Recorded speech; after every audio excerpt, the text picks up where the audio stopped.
Story 1, AITA for not bending over backwards for my parents in order to babysit my 18-year-old sister. My 32F parents and grandmothers are going on a week-long cruise starting on 831. They haven't mentioned anything about keeping tabs on my younger sister. Tonight, my mom texted me saying I really need for you to watch your sister. I told her that I'm going back to work 92 and will be gone from 5:30 a.m. and won't be back in town until 5 p.m. Then I have a boot camp I'm dedicated to. I told her maybe she can stay with me so I can see her in the evenings and check in with her during the day. Apparently that isn't good enough.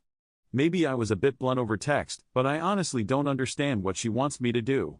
My sister is 18 and I physically can't be home until 5 p.m. My parents called me and I said she can stay with me so I can see her in the evenings and she won't have to sleep alone. My mom said so she's just going to be alone and I said for most of the day, yes. And she said wow, okay. My dad was in the background yelling at me. I am a people pleaser and my parents put a lot of their responsibilities on me as a child. They are used to me bending over backwards for them and putting their me sister's needs before mine. This is probably the first boundary I've set. Anyway, this whole situation pissed me off and I said this is wild. Make it make sense, which made them more mad. I got off the phone and blocked them for the night because what I'm not going to do is let them stress me out. I came a long way with my mental health for this. AITA for not doing more and snapping at them? Is there something more I can do? ETA, she is not mentally or physically impaired in any way. She is a little immature, but fully self-sufficient and she generally doesn't make poor decisions. Commenter says, MC Susie says, NTA, it is important that you establish the simple fact that you are an adult with a job. If your parents believe that their 18-year-old child is she still in high school? Needs supervision, then they needed to book someone to provide that service before they made their travel plans. If your parents leave their child alone, that is on them. Commenter says, Peony Pony says, why do your parents think your adult sister needs a babysitter for 3 days? Is your adult sister disabled in any way?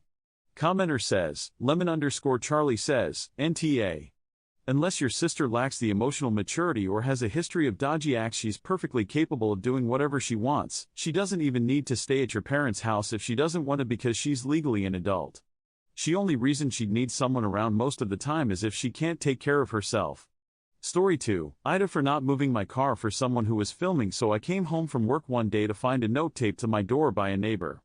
It said, please do not park on this block on Monday between 10 a.m. and 12 p.m. I will be filming on the street. NYPD has been notified and you will be ticketed. I found this annoying and a little suspect, so I called my local precinct to ask them about this. They told me this guy had called them, and they told him while he can film on the street he cannot tell people not to park there, and the police cannot help him. I guess I wasn't the only person to call the police, and this got back to him because I found another note the next day. Hi, NYPD actually didn't tell me that they will ticket your car, but I would appreciate your cooperation. I don't take kindly to false threats, so I decided not to move my car on Monday morning. Unlike a lot of the city, my neighborhood is pretty quiet and I live in a very residential part of it, so it's pretty easy to park on my block. I often see driving instructors teaching lessons here because of how quiet the neighborhood is. When I was walking to the subway before 10 a.m. on Monday, the guy was set up and he saw me walking down the road. He asked me if any of the cars were mine, and I would mind moving it. I said one of the cars was mine, and I would not be moving it. He told me I'd be doing him a favor.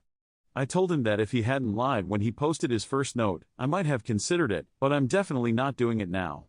He asked me again, and I said no. He called me a jerk and a bad neighbor. I just told him to deal with it and continued walking. AITA?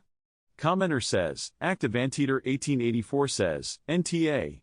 If a neighbor said to me, hey, I'm working on a little video project, and it would be great if I could have the street clear from 10:12 on Monday. Any chance I could ask if you could park elsewhere during that time? I'd do my absolute best to accommodate. But he chose to start negotiations by putting that ridiculous, lying note on your door? Get out of here. BTW, I also live in NYC, in an area that a lot of legit film crews use. When you're not allowed to park because of filming, there are very official-looking notices from, I think, the NYPD saying, don't park here on such and such a day. Then it names the project being filmed, and some other identifying information. If you ever get a legit notice, you'll know it. Commenter says, particular_task_7375 says, NYPD said everything you needed to know. He can film there but he doesn't own the place. You live there and should be able to park your car on the street in keeping with public regulations. NTA commenter says. Rockology_Adam says, NTA. I agree that it's really the lies and not the request that makes Mr. Filmmaker the a-hole here. He could have gotten a lot of mileage out of I'm a local filmmaker and would love to use this street at this date and time without any vehicles on it. I'm broken. This is a passion project and I would appreciate your help. Let me know if there's anything I can do to help make this happen. Drives to and from other parking locations, valet service for your car, etc. And then my local community and neighborhood ends up with a cute thank you in the film credits. Or maybe he's not local but appreciates the local architecture or climate. He could have complimented almost any aspect of your neighborhood and asked politely and gotten a lot of mileage. And even if your neighborhood is full of jerks, you can edit those parked cars out pretty easily in post. Thanks for watching. I love you. Follow Reddit Echoes for more.